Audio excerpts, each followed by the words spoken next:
The Baltimore Ravens are currently on the clock in the NFL draft in round 2. The Raiders just took Jack Beck. There's a ton of players available. This is my instant reaction, my live reaction for this. I will have a live reaction for every single pick that the Baltimore Ravens have today and tomorrow on Saturday. So make sure to subscribe, hit the notification bell to see who the next Ravens pick is, and let me know what you guys think about this selection. But sitting here, I think this board fell perfectly for Baltimore. There's pass rushers available and there's corners available, both positions in need. Mike Green, I think, is a terrific prospect. Darius Alexander is one of my favorite prospects in this class. I think the corner, Shavon Ravel, Trey Amos, both very, very good. I think any of those players I would be very happy with. I'd also love like a guy like Jack Sawyer. I won't be disappointed in that. I think the offensive line, there was just a run of them. The Detroit Lions just traded up to take Ratledge. I think we might have been able to take him. I think maybe we would have taken Trapilo from the Bears took him, but Trapilo from Boston College was a pretty good tackle prospect that can maybe play guard initially in his career. I felt like, hey, maybe we grab him. But overall, basically almost every player that I wanted is kind of available. Donovan Ezraku did end up getting drafted.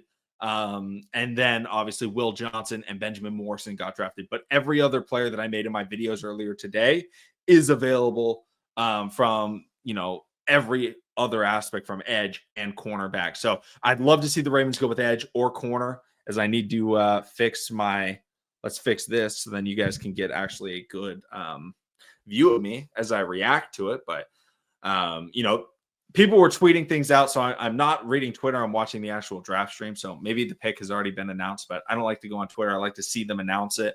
Hopefully they do it pretty quickly. I will put in the comment section down below, though, what exact time, my official reaction to the pick is. But I've scouted just about every single player that could be taken to edge or corner for the Ravens at this spot, so I'm pretty confident in being able to analyze them really quickly.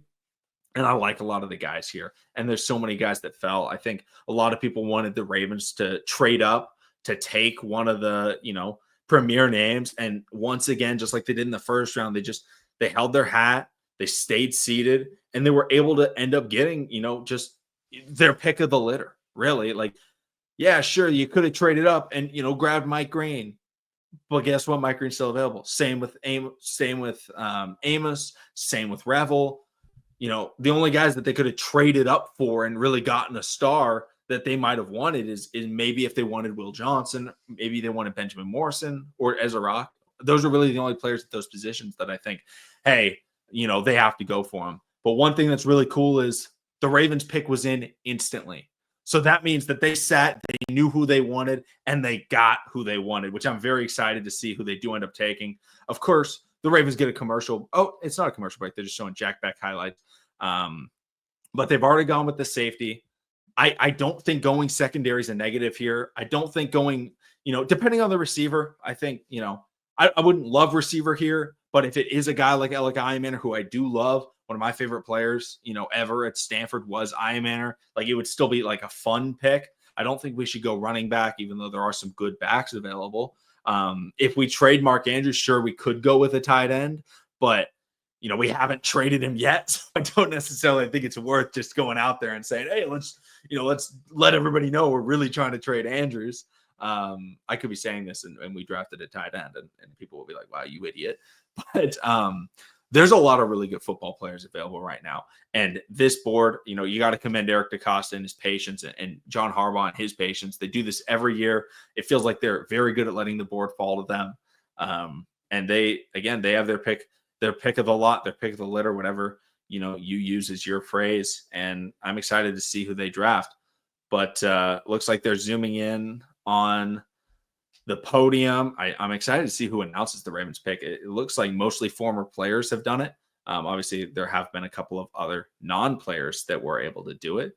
But, sometimes I think that when it takes this long, it's like a really long name because of the last name. They have to stitch it onto the jersey in the stitching room. So I wonder, trying to think of if there's anyone with like a really long name, like an Antoine Powell Ryland or something like that. It's taken forever to stitch on. They are showing looks like a Home Depot commercial, not sponsored by Home Depot, but the NFL draft apparently is. Well, hopefully we get somebody good. That's really all that I'm hoping for.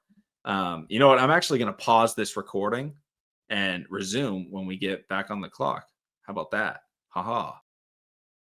The Baltimore Ravens are selecting with the 59th pick in the NFL draft. The Baltimore Ravens have selected Mike Green out of Marshall. The Ravens get their edge rusher, someone that a lot of people thought could go in the first round. Extremely productive at Marshall, transferred over from Virginia. Of course, right when I do this, I lose focus on my camera. But Mike Green out of Marshall, extremely productive. Someone that the Baltimore Ravens definitely were looking for. They wanted to sit, they wanted to wait. Some people thought, hey, in the first round, should we take Mike Green? Now, I didn't think the Ravens would take Mike Green because he did have a little bit of off the field concerns, but his productivity against lower level competition, is a little bit of a hindrance. We'll see how he is against the run, how his play strength is able to work, struggles a little bit against those double team blocks. However, the upside is there with him. He does have a little bit of a motor. He does have the pass rush back. He has enough bend, good athleticism, great play strength. He was the guy that leveled Josh Connerly at the Senior Bowl. And Josh Connerly ended up getting taken like 29th. He went to the Washington Commanders.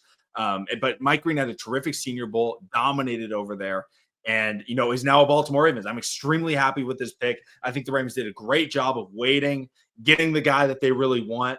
6'3", 251 pounds, but very, very explosive, dominant pass rusher the last couple of seasons in college football. We'll see if it's able to translate. Thank you so much for watching. Subscribe for more. I will clip out this video, so it's right now 9 minutes and 40 seconds. But thank you so much. See all of you again with the next pick. Hopefully, it won't take as long.